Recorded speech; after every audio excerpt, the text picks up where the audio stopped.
दर्शकवृन्द नमस्कार, म नवराज चालिसे। आजको 6 प्रश्नमा स्वागत छ।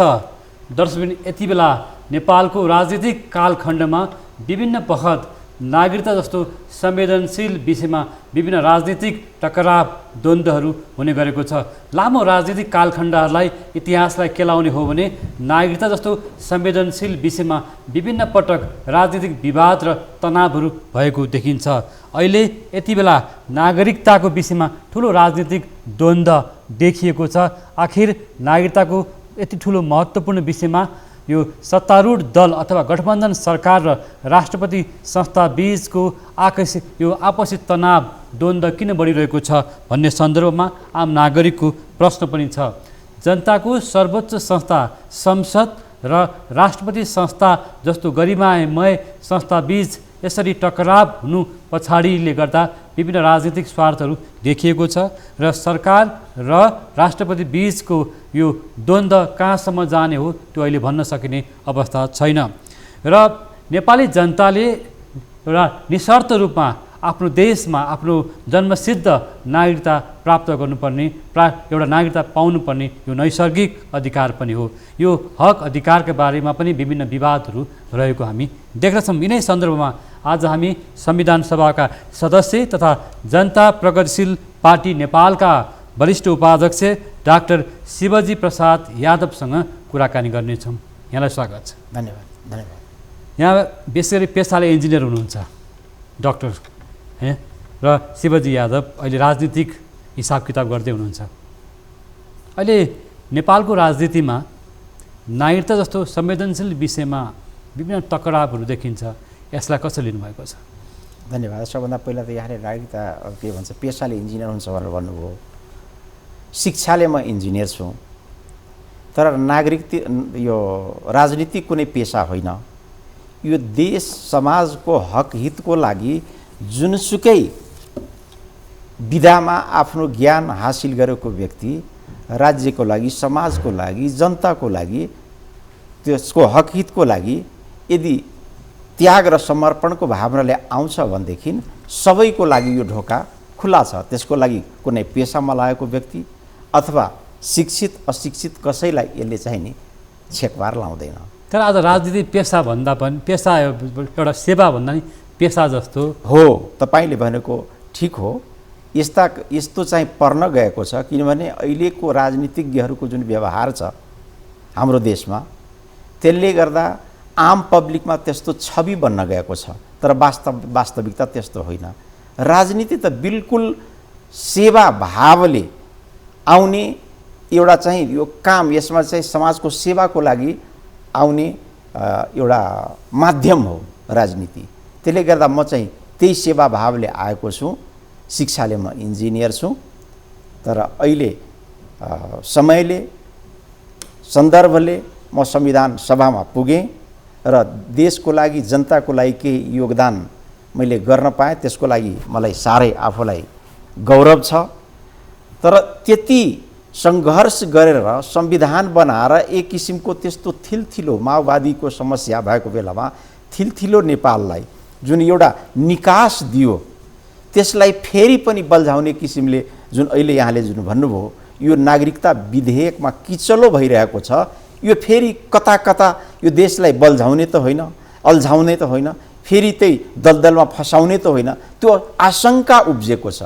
किनभने तपाईँले जुन नागरिकताको कुरो अहिले उब्जिरहेको छ त्यो त यो संविधानमा लेखिएको, यी दलहरूले नै लेखिएको संविधानमा प्रष्ट जुन धारा 11 छ त्यसअनुसार दिनुपर्ने कुरो त्यहाँ कानुन बनाएर जुन दिन खोजिएको हो त्यसको लागि के को विवाद?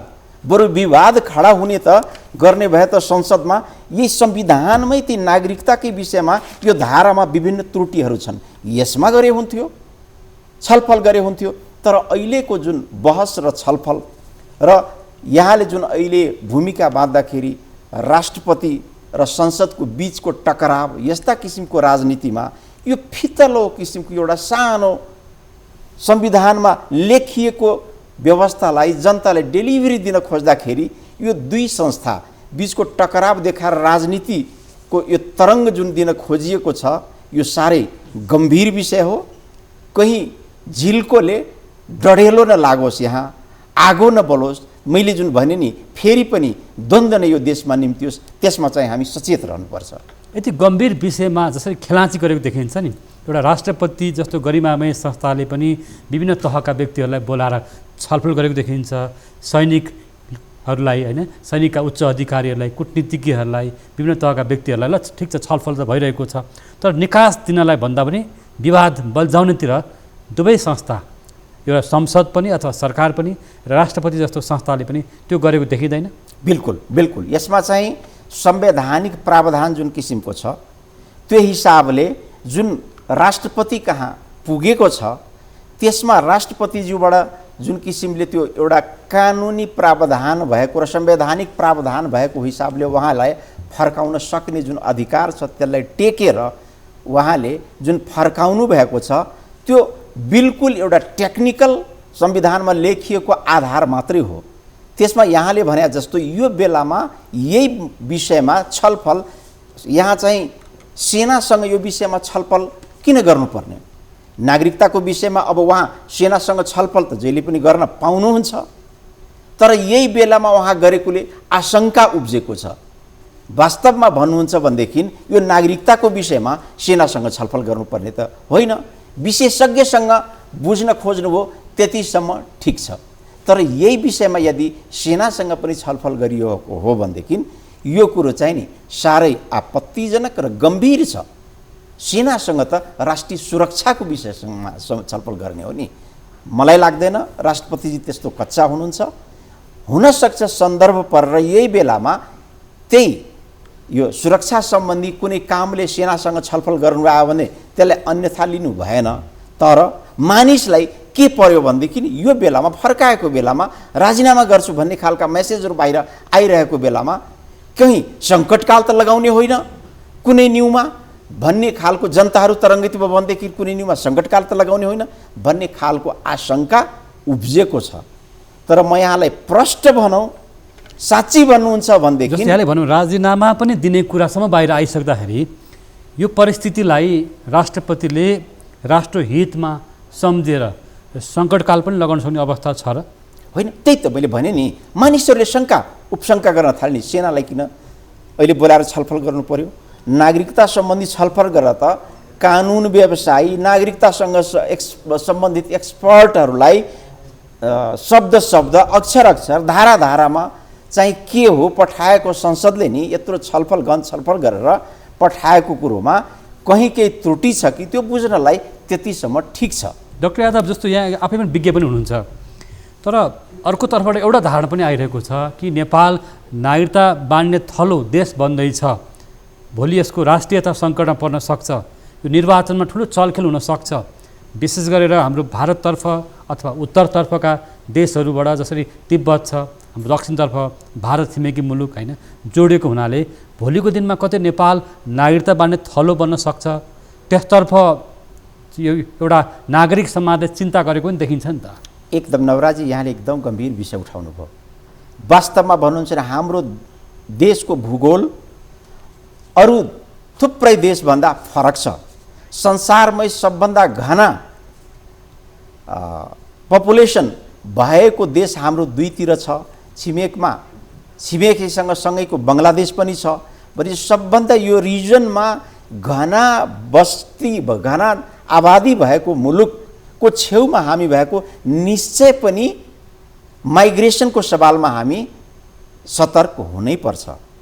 म रसियामा पढ्दा कुनै बेला सुनेको हो, लियो टल्स्टयले उहिले लेखेका थिए यो सुरक्षाको सवालमा, यो माइग्रेसनको सवालमा रसिया जस्तो सामरिक रूपमा शक्तिशाली देश, त्यो देशलाई पनि त्यो टल्स्टयले त्यतिखेर भनेको थियो यो देशलाई कुनै पनि बेलामा खतरा छ भनेदेखि चाइना, त्यसको छिमेकी जुन चाइना छ त्यसको जुन पपुलेसनको वृद्धि छ त्यो चाहिँ बाढीको रूपमा कुनै बेलामा त्यो बाँध फुट्न सक्छ र हाम्रो देशको त्यो सिमाना जुन छ त्यहाँ चाहिँ समस्या आउन सक्छ, हाम्रो देशलाई खतरा हुन सक्छ। भनेपछि सामरिक रूपमा सम्पन्न मुलुक रुस जस्तो देशमा योभन्दा 100औं वर्ष पहिले जब त्यस्ता किसिमको चिन्तन हुन सक्छ भनेदेखि अहिले त कति पपुलेसन बढिसकेको छ र हामी सँगै त्यस्ताको दुईटाको बीचमा छौँ भनेदेखि यसमा हामी संवेदनशील हुनु स्वाभाविक हो। तर यसलाई अहिले जुन हल्का फल्का ढङ्गले हाम्रो आफ्नै देशभित्र भएको जुन नागरिक छ, मधेसी, आदिवासी, तिनीहरूलाई औँलो ठाडो पार्ने गर्यो, तिनीहरूलाई हेप्ने हिसाबले यिनीहरू इन्डियन हुन् भन्ने हिसाबले वास्तविक इन्डियनको खतरा अथवा चाइनिज पपुलेसनको खतरा कसरी छ त्यसलाई सम्बोधन गर्ने एउटा कुरो हो। तर यसको त्यतापट्टि देखाएर औँला देखाएर आफैभित्र विभेद गर्नु फरक कुरो हो। भनेपछि यो देशमा अहिले नागरिकतामा जुन किसिमको देखाउने गरिएको छ र त्यसबाट प्रताडित गर्ने गरिएको छ त्यो चाहिँ फरक विषय हो। डाक्टर यादव, भ्याले गम्भीर कुरा दुवै हाम्रो छिमेकीतर्फको एउटा सीमावर्ती क्षेत्रमा खतरा छ भन्दै गर्दा हो नेपाल चाहिँ एउटा अपराधीहरूको ट्रान्जिट पोइन्ट बन्न सक्छ भन्ने बखत बेला बखत कुरा पनि आएको छ। तर एउटा कुरा हाम्रा तराई मधेसका वास्तविक नेपाली नागरिकहरू ठुलो सङ्ख्यामा नागरिकताबाट वञ्चित भएको कुरा त यो एकदम जगजाहार विषय हो, उहाँहरूले नागरिकता पाउनै पर्छ। तर पनि एउटा कुरा बेला बखत सुन्न आउँछ, यो कुरा आइ पनि रहेको छ, तपाईँ आफैले पनि कुरा चाहिँ भुक्तभोगी हुनुहुन्छ जहाँसम्म लाग्छ मलाई। जस्तो हामी के सुनिन्छ भन्दाखेरि तराई मधेसका कतिपय क्षेत्रहरूमा हाम्रो गाउँ बस्तीहरूमा भारतमा आतङ्कवादी क्रियाकलापमा साउनु भएको अथवा अपराधमा साउनु भएको व्यक्तिहरू हाम्रो तराईमा आएर लुकीछिपी बस्ने र त्यस्ता व्यक्तिहरूले घुमाउरो बाटोबाट नागरिकता लिने र फेरि अपराध कर्ममा चाहिँ काममा लाग्दाखेरि हाम्रो भोलि नेपालीहरूलाई त मर्का पर्छन्, वास्तविक जो नेपाली छन्, जो नेपाली भूमिमा बसोबास गर्छन्। यहाँले भन्नुभएको नि त्यस्ता समस्या छ। नागरिकतै लिएको म त त्यस्तोलाई नागरिकता त्यस्ताले पाएको छ भनेदेखि कसरी लिएको छ दिने अधिकारी जस्तो उनीहरूले नागरिकता लिन्छन्, जस्तो भारतीय नागरिकहरूले तराईमा विभिन्न चाहिँ भने गरिब जनतालाई अप्ठ्यारो पार्छन्, प्रलोभनमा पार्छन्, विभिन्न तरिकाबाट अथवा परिवारको रूपमा उनीहरू आउन सक्छन् होइन। त्यो समस्यालाई त तपाईँहरूले पनि चिन्ता गर्नुपर्ने हो। होइन, तपाईँले होइन, यो त देशले चिन्ता गर्नुपर्ने। तर यहाँले भने जस्तो नि खुल्ला सिमाना भएको उसमा अपराधी मात्रै त्यो खुल्ला सिमानाबाट आउँछ, राम्रो मान्छे आउँदैन भन्ने होइन, अपराधी पनि आउँछ र हाम्रो मानिस पनि खुल्ला सिमाना चाहिँ आवत जावत हुन्छ। तर आवत जावत हुँदैमा नेपालमा आइसकेपछि त्यसले नागरिकता लिइहाल्छ भन्ने कुरो त त्यो कुरो नि त्यो अपराधी भन्दा पनि नि महाअपराध किसिमको त तपाईँको यो संविधानमै लेखिएको धारा तपाईँले म देखाइदिन्छु। यदि वास्तवमा हेर्ने हो भनेदेखि ल हेर्नुहोस्, आम जनतालाई म देखाइदिन्छु, यही दलहरूले संविधान लेखेको होइन। डाक्टर यादव, एउटा प्रश्न, हाम्रो चिन्ता के भने भोलिको दिनमा हाम्रो तराई मधेसका नेपालीहरू विस्थापित हुन सक्छन् कि उताबाट ठुलो सङ्ख्यामा मानिसहरू आउन सक्छन्, जसले गर्दा हाम्रा चाहिँ वास्तविक नेपालीले दुःख पाउन सक्छन्, विस्थापित हुन सक्छन्, जो गरिब निमुखा जनता छन् भन्ने चाहिँ एउटा चिन्ता मात्रै गरेको। विस्थापित तपाईँले जो भन्नुहुन्छ नि, यहाँका आदिवासी, जनजाति, राजवंशी, थारू त यसै विस्थापित छन्। उनीहरू आएर होइन कि यहाँबाट घचेडिएर विस्थापित भएका छन्, नागरिकता नपाएर, काम नपाएर, आफ्नो राज्यमा आफ्नो राज्यको निकाय छ त्यसमा चाहिँ सहभागिता नपाएर, आफ्नो रोजीरोटी गर्न नपाएर त्यसै पनि विस्थापित भएका छन्। झापाको अवस्था हेर्नुहोस्, कैलाली कञ्चनपुरको अवस्था हेर्नुहोस्, हाम्रो महोत्तरी सर्लाहीतिर पनि नि अहिले केही विदेश जान सकेका छ, नत्र भनेदेखि पन्जाब हरियाणातिर गएर नि आफ्नो रोजीरोटी गर्ने त लखौँ थिए नि। भनेपछि यो अवस्था केले गर्दा हो? आफ्नो देशभित्रकै विभेदले गर्दा हो नि। तर म चाहिँ नि गम्भीर कुरो कहाँ उठाउँछु भने तपाईँले जुन भन्नुभयो नि त्यो उतापट्टिबाट आएर त विस्थापित हुने हो। हेर्नुहोस्, संविधानमै के लेखिएको छ भनेदेखि नेपालभित्र फेला परेको पितृत्व र मातृत्वको ठेगान नभएको प्रत्येक नाबालक निजको बाबु वा आमा फेला नपरेसम्म वंशजको आधारमा नेपालको नागरिक ठहर्नेछ भन्छ। यो भनेको कि खुल्ला बोर्डरमा तपाईँ 16 वर्ष मुनिका बालक जुन छ त्यो सबैले त नागरिकता पाउने हो नि, होइन? यदि नागरिकतै दिन चाह्यो वास्तवमा प्लान्ड वेले इन्डियनले भनौँ न भारतीयले भनेदेखि तपाईँको यही प्रावधानलाई टेकेर 16 वर्ष मुनिका बालक स्वात्तै छिराइदिएर लाखौँ सङ्ख्यामा छिराएर मेरो आमा बुवाको ठेगान छैन भनेर नि भन्न लगाएर नागरिकता लिन सक्दैनन्। सक्छन् नि। त्यो चिन्ता छ नि त। चिन्ता खोइ चिन्ता भएको भए त यो नागरिकता यो संविधानमा यसरी लेखिन्थ्यो र? भनेपछि यिनीहरू त जानी अपराधीहरू हुन्, यिनीहरू अपराधी हुन्, कुनै चिजलाई टेकेर त्यसरी गर्न खोजेका हुन्। दिने ठाउँ चाहिँ प्रशस्त सहुलियत दिने खालका संविधानले प्रावधान राख्ने हो, किन उठ्दैनन्? किन गरेका छन्? यही दलहरूले संविधान जारी गरेको होइन र? उठाउनुहोस् न। तर जसले नागरिकता पाइसकेको छ उसका छोराछोरी यहाँ यही संविधान भनेको छ नि, यसको यो हेर्नुहोस्, तिनको यो संविधान प्रारम्भ हुनुभन्दा अघि जन्मको आधारमा नेपालको नागरिकता प्राप्त गरेको नागरिकको सन्तानले बाबु र आमा दुवै नेपाली नागरिक रहेछन् भने निज बालिग भएपछि वंशजको आधारमा नेपालको नागरिकता प्राप्त गर्नेछन्। यसैले टेकेर अहिले ल्याएको विधेयक, यसलाई कार्यान्वयन गर्न ल्याएको विधेयकमा के समस्या पर्यो र आज यो दुईटा संस्था बीच, राष्ट्रपति र यसको बीचमा टकराव पर्यो भनेपछि यी दलहरूलाई यो संविधान के बाध्यताले लेख्यो मलाई थाहा छैन तिनीहरू, तर यसलाई कार्यान्वयन नगर्ने, यसलाई भड्कालोमा हाल्ने र यहाँ फेरि द्वन्द्व निम्त्याउन खोजेको हो यो दल। त्यसले गर्दा जनतालाई बरु तपाईँहरू आगाह गर्नुहोस्। म तपाईँको यो माध्यम, यो टिभी माध्यमबाटै म भन्न चाहन्छु, जनता सचेत हुनुहोस्। यस्ता किसिमका यी अपराधी, म त अपराधी नै भन्छु, दलहरूलाई जसले यसरी अहिले निम्त्याइरहेछ र राष्ट्रपति जस्तो गरिमामय संस्थालाई पनि नि अहिले द्वन्द्वमा फसाउन खोजिरहेको छ, त्यसलाई अपमानित गर्न खोजिरहेको छ, त्यसलाई त्यसबाट चाहिँ हामी जोगियौँ। किनभने यसको मतलब राष्ट्रपति पनि कसैको इसारामा चलेको छ भन्ने अथवा चल्नु भएको छ भन्ने यहाँको आशय हो। अहिलेसम्म देखिएको छ नि त। अहिलेसम्म नि दलीय उसबाट गएको, त्यो पदमा गएपछि त दलभन्दा नि बाहिर आम कुनै पनि दलको उसमा नरहिकन स्वतन्त्र हिसाबले गर्नुपर्छ। तपाईँले राष्ट्रपतिसँग पनि सल्लाह गर्न सक्नुहुन्थ्यो, समय माग्न सक्नुहुन्थ्यो, एउटा पक्ष। अर्को एउटा तपाईँ मार्फत म एउटा प्रश्न गर्न चाहन्छु कि आज हाम्रो तराईवासी युवाहरू अथवा तराईका युवाहरू ठुलो सङ्ख्यामा खाडी मुलुक जान बाध्य छन्। तराईमा पनि कृषि उत्पादन घट्दो अवस्थामा छ, प्लटिङ भइरहेको छ र तराईको जनताको गरिबी झन् बढेको देखिन्छ। र हामी तराईमा पनि राजनीतिक विभिन्न चाहिँ शक्ति केन्द्रहरू बिच विभाजनको चाहिँ रेखाहरू बढ्दै गएको देखिन्छ। यसले गर्दा हाम्रो तराई पनि कमजोर हुँदैछ, त्यसमा कतैबाट चलखेल हुनसक्छ भन्ने यो नागरिकताले अझ बढी हामीलाई अप्ठ्यारो पार्ने हो कि भन्ने चिन्ता गरेको। होइन, यहाँले भन्नुभएको नि यसबाट तराई र पहाड मात्रै होइन, यहाँ समग्र नेपाल नै यसबाट नि, यसमा पहाडका पनि, मधेसका पनि, जहाँका पनि नेपाल भूगोलभित्र रहेका जुन नेपाली छन्, जसले नागरिकता पाएका छन्, जसका छोराछोरीले, त्यसले त्यो मात्रै यसबाट चाहिँ नि अहिले आएको विधेयकबाट नि त्यसले राहत पाउने हो। मैले भन्न खोजेको यस्ता जुन त्रुटिहरू छन् त्यसले तराई मात्रै होइन, पहाड पनि चाहिँ। जस्तो यहाँनिर एउटा धारा के छ भने विवाहित भएको चाहिँ बुहारीले तुरुन्त नागरिकता चाहिँ प्राप्त गर्न सक्ने अधिकार भनेको छ नि, यसमा बढी शङ्का गरिएको होइन। अब यही हेर्नुहोस्, मैले अहिले तपाईँले भनिहालेँ नि, बुहारी कति आउँछ र यो नाबालक चाहिँ कति ल्याएर यहाँ छिराएर त्यो गर्न सकिन्छ। त्यसले गर्दा नि बुहारी आइसकेपछि ठिक हो। बुहारीको कुरा यहाँले जुन गर्नुभयो, अहिलेसम्म त पटक त्यो बुहारीलाई त दिँदै गरेकै हो नागरिकता। यो संविधान बन्नुभन्दा पहिलाको संविधानहरूमा पनि प्रावधान छँदै नै थियो। तर यो नागरिकताको विषयमा भोलि बुहारीको मात्र नभएर त्यहाँ विभिन्न खालको छदमभेषको रूपमा एउटा गलत कर्म गर्नको लागि पनि आउन सक्छन् कि भन्ने आशंका चाहिँ हो। यहाँ चाहिँ नि हो, केही वर्ष अगाडि सरिता गिरिजी सांसदले नेपालको चुच्चे नक्सा पास हुने बेलामा जुन किसिमको समस्या उठ्यो र सरिता गिरी उतैपट्टिबाट आएको नेपालको बुहारी हो, उहाँहरू जस्ताको व्यवहारले केही शङ्का उब्ज्यो।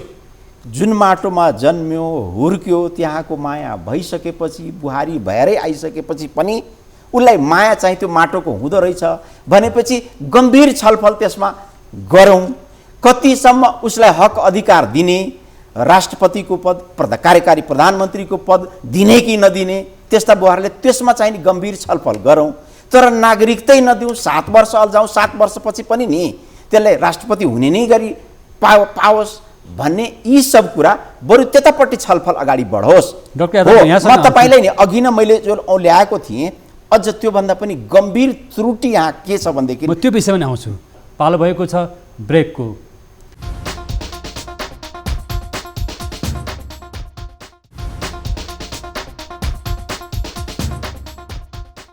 ब्रेकपछि यहाँलाई फेरि पनि स्वागत छ। नियमित प्रस्तुति 6 प्रश्नमा फेरि पनि यहाँलाई स्वागत छ।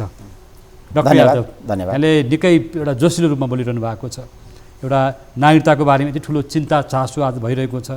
निश्चित रूपमा यति ठुलो विवाद आज राष्ट्रपति संस्था र संसद बिचको विवाद छ नि, यसको निकास के देख्नुहुन्छ?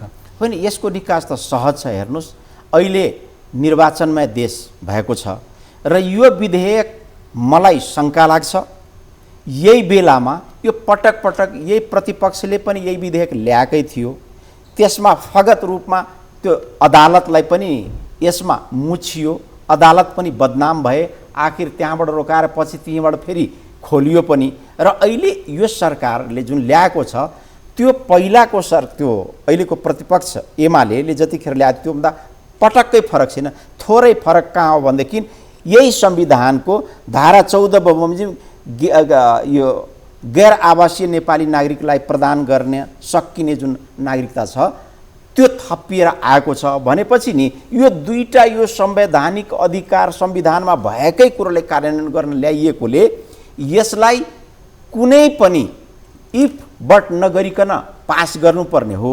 तर यसमा जुन किसिमले एउटा कुरो उठाइँदैछ र बहस यसरी चर्काचर्की अहिले यो दुई राष्ट्रपति संस्था र संसदको बीचमा जुन एक खालको द्वन्द्व निम्तेको छ यो चाहिँ सुखद छैन। यसले कुनै दलले फेरि यसलाई राजनीतिकरण गरेर यसमा राष्ट्रियताको सवाल उठाएर नागरिकता भन्नासाथ ल्याएको यो दलको एउटा पक्ष यो समस्या मात्रै होइन नि, जति बेला सरकारले पनि स्पष्टीकरण जस्तो दिइसकेको छ यो नागरिकताको बारेमा लामो राजनीतिक कालखण्डदेखि नेपालमा विभिन्न खालको विवादहरू भइरहेको छ। यसमा प्रतिपक्षी दल नेकपा एमालेको भूमिका फरक देखिएको छ। केही राष्ट्रवादी शक्तिहरू पनि त्यहाँ देखिएका छन् एउटा मोर्चामा भने, एकातिर गठबन्धनका दलहरू देखिएको छ। बिल्कुलै अहिले त जनताले नि यिनीहरूलाई सोझै पाखा लगाइदिनुपर्छ, प्रतिपक्ष भनाउँदा र पक्ष भनाउँदाका। अहिले साँच्चै यदि जनता सचेत हुन् भनेदेखि अहिले त्यो बाहेक यो बहुदलीय व्यवस्थामा थुप्रै दल नेपालमा छन्, जनतामा आज आउँदैछन् र यहाँको एउटा यो पपुलर मिडिया यो मार्फत म जनतालाई आग्रह गर्न चाहन्छु, यसमा दुईटै अहिले गठबन्धनमा भएका दल र गठबन्धनभन्दा बाहिरका प्रतिपक्षी दल, यी दुईटै दल बेइमान हुन्। यसले जनतालाई झुक्क्याउन खोज्दैछ र यस्ता प्रष्ट संविधानमा लेखिएको कुराले कार्यान्वयन गर्नलाई जसबाट लाखौँ युवा चाहिँ रोजगार पाउँछन्, तिनीहरूले चाहिँ त्यसको रोजगारीको बाटो खोज्छ। एमालेको राजनीतिलाई पनि नजिकबाट बुझ्नु भएको छ, एमालेको भूमिकालाई कसरी हेर्नु भएको? एमाले बिल्कुल यसमा चाहिँ एउटा पपुलिस्ट अहिले यसमा विरोध गरेपछि भोट बटुल्न सकिन्छ, फेरि संसदमा चाहिँ आफ्नो राम्रो उपस्थिति गर्न सकिन्छ।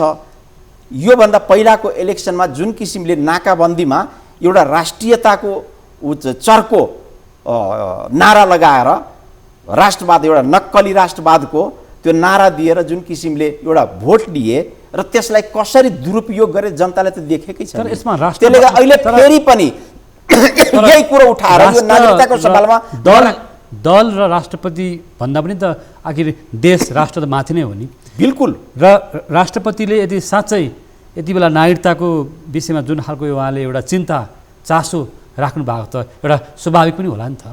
होइन, बिल्कुलै होइन, यो चिन्ता राख्ने विषय नै होइन। उहाँको संविधानमा उहाँको काम संविधानको रक्षा गर्ने, संविधानलाई डिरेल गर्ने, संविधान र नेपाली नागरिकको रक्षाको लागि कुरा बोल्नु भयो होला। नागरिकको रक्षा यी संविधानमा तहत हुन्छ नि, संविधानले नै गर्छ नि। संविधानमा लेखेको कुरो, संविधानको नियम र कानुन जुन छ नि, मूल कानुन भनेको संविधान हो, संविधानको रक्षक भनेको राष्ट्रपति हो र यही संविधानको धारामा जे छ त्यसैलाई हुबहु कार्यान्वयन गर्न ल्याएको कुरो कहाँबाट चाहिँ नि गैर संवैधानिक हो। गैर संवैधानिक त बरु यो संविधानैभित्र बाजिएका कुरा छन्। मैले अघि नै तपाईँले भनेको थिएँ नि, यो नाबालिगको कुरो जुन भनेको छ नि, त्यो बाहेक अर्को पनि म तपाईँले देखाइदिउँ। यसले के भन्छ, यहाँ नाबालक आमा फेला नेपालको नागरिक आमाबाट नेपालमा जन्म भई नेपालमा बसोबास गरेको र बाबुको पहिचान हुन नसकेको व्यक्तिलाई वंशजको आधारमा नेपालको नागरिकता प्रदान गरिनेछ भन्छ। हेर्नुहोस् के भन्छ यसले, जन्म भई नेपालको बसोबास गरेको र बाबु र आमाको पहिचान हुन नसकेको, जो पहिचान हुन नसकेको बाबु बसोबास गरेको र बाबुको पहिचान हुन नसकेको आमा त छ नि, आमाले बाबुको पहिचान दिन सक्दैन र? बाबुको पहिचान कहाँबाट हुने? आमाले गराइदिने हो नि। बाबुको पहिचान हुन नसक्यो भने किन राखिएको? यहाँ तपाईँ यस्ता किसिमको प्रावधान राखेर नि तपाईँ के भन्नुहुन्छ? गम्भीर विषय छ यो त। जस्तो यहाँ पनि आफै पनि संविधान सभामा रहेर काम पनि गरिसक्नु भएको छ। यी सब कुरो नि यो छलफलमा हुनुपर्ने हो नि त यो कुरा त। छलफल यही दलहरूको बहुमत र यिनीहरूले आफ्नो मनमा लागेका कुराहरू नि। अब म अलिकति केही प्रश्न तपाईँसँग राख्न चाहन्छु छोटकरीमा, हामी धेरै समय छैन।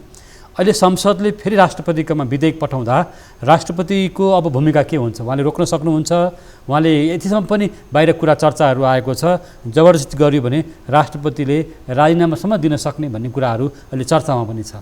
होइन, राजीनामा दिन सक्ने उहाँ यो विषयले होस् अथवा कुनै विषयले होस् वा नहोस्, उहाँको आफ्नो स्वैच्छिक अधिकार छ। कुनै पनि व्यक्ति स्वतन्त्र हुन्छ कुनै पदमा हुँदा पनि नि त्यो पद छोड्नलाई नि उहाँले केही आधार दिनु पर्दैन। म यसको लागि इच्छा लागेन त्यहाँ बस्न, उहाँ राजीनामा गर्न सक्नुहुन्छ। राजीनामा गर्दैमा राष्ट्रपति पद तर उहाँलाई बाध्यतामा पारेर उहाँले बिल्कुलै के को बाध्यता? उहाँले काम गर्न बसेपछि नि संसदले उहाँ कहाँ पठाएको थियो जो संवैधानिक हिसाबले कानुनी हिसाबले उहाँले पास गर्नुपर्ने हो त्यो पास गर्नुपर्छ। एकचोटि गयो 15 दिनभित्र नि फर्काउन सक्ने उहाँको राइट थियो, फर्काउनु हो। अब 15 दिनभित्र उहाँलाई लागेको कुरो, उहाँलाई लागेकै कुरो सबै नि संसदलाई ठिक छ भने नहुन पनि सक्छ। संसदले जे देखा थियो यही नै ठिक छ तपाईँले लागेको कुरो नि कुनै पनि नि त्यस्तो हामीले लागेको छैन भनेर संसदले नि त्यो कुरो हुबहु पठाइसकेपछि अब उहाँ कहाँ गइसकेपछि फर्काउने उहाँको अधिकार छैन। उहाँले पास गर्नुपर्छ।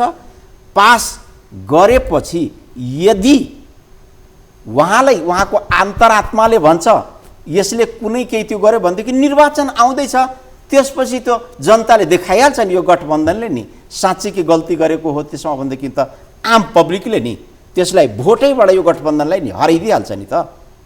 जसले राष्ट्रपतिले फर्कायो त्यसको पक्षमा वकालत गर्दैछ त्यो दललाई त ल्याइदिइहाल्छ भने यो यति सहज ढङ्गले निकास पाउने, राजनीतिक निकास पाउने बेलामा यो विधेयक गएको छ। यसलाई उल्टो राजनीति गरेर देशलाई भड्कालोमा हाल्ने, यो संविधानलाई डिरेल गर्न खोज्ने र यो डिरेल गर्दाखेरि कुनै दलले आफ्नो जिम्मा नलिकन कुनै अमुक व्यक्तिलाई अमुक संस्थालाई चाहिँ बदनाम गरेर यो संस्थालाई नै तहस नहस गर्ने, यो चाहिँ गैर जिम्मेवार काम हुन्छ। यस्ता काम मलाई लाग्दैन यो देशको चाहिँ त्यस्तो गरिमामय ठाउँमा पुगेको राष्ट्रपतिज्यूबाट यस्तो गैर जिम्मेवार काम होला भन्ने म विश्वास राख्दिनँ। तर एउटा डर त राष्ट्रपतिज्यूलाई होला नि त। मानिसहरूले डर राष्ट्रपतिजीलाई केही डर छैन। नागरिकतालाई हल्का रूपमा लिए दलहरूले अथवा संसदले र अब नेपाल चाहिँ नागरिकता बाँड्ने थलो बन्न सक्छ, देश बन्न सक्छ। भोलि उत्तरबाट पनि अन्य मुलुकहरूबाट पनि अन्य ठाउँहरूबाट पनि होइन त्यो भनेको त नि यो दलहरूले त त्यतिखेरै संविधान बनाउने बेलामै जुन हल्का ढङ्गले लिएको छ यी सब कुरो त छँदैछ। तर अहिलेको आएको कुरोमा यो दलहरूले केही पनि होइन, संविधानमा लेखिएकै जुन छ त्यसलाई कार्यान्वयन गर्नलाई मात्रै ल्याएको हो। यसमा चाहिँ नि कुनै इफ एन्ड बट हुनु हुँदैन। राष्ट्रपतिजीले जस्ताको त्यस्तै हुबहु पास गर्नुपर्छ। पास भएन भने के हुन्छ? पास भएन भनेदेखि त्यसको चाहिँ गैर जिम्मेवारपनको त्यो उहाँले चाहिँ पपुलरिटी अथवा अनपपुलरिटी जे हुन्छ उहाँले भोग्नुपर्ने हुन्छ। त्यसको जवाब जनता सामु दिनुपर्ने हुन्छ। जनताले भोलि यो सबै दिने त जवाब जनता कोही सामुन्नेमा जनताले नै हो। त्यसले गर्दा यो कुरो आगामीको दिनको राजनीतिले देखाउनेछ। हस्, धन्यवाद। यहाँको महत्त्वपूर्ण समय र विचारको लागि धन्यवाद। धन्यवाद। आजका अतिथिलाई बिदा दिँदै उहाँलाई धन्यवाद दिँदै हामी सबै यो कार्यक्रमबाट बिदा माग्छौँ। नमस्कार।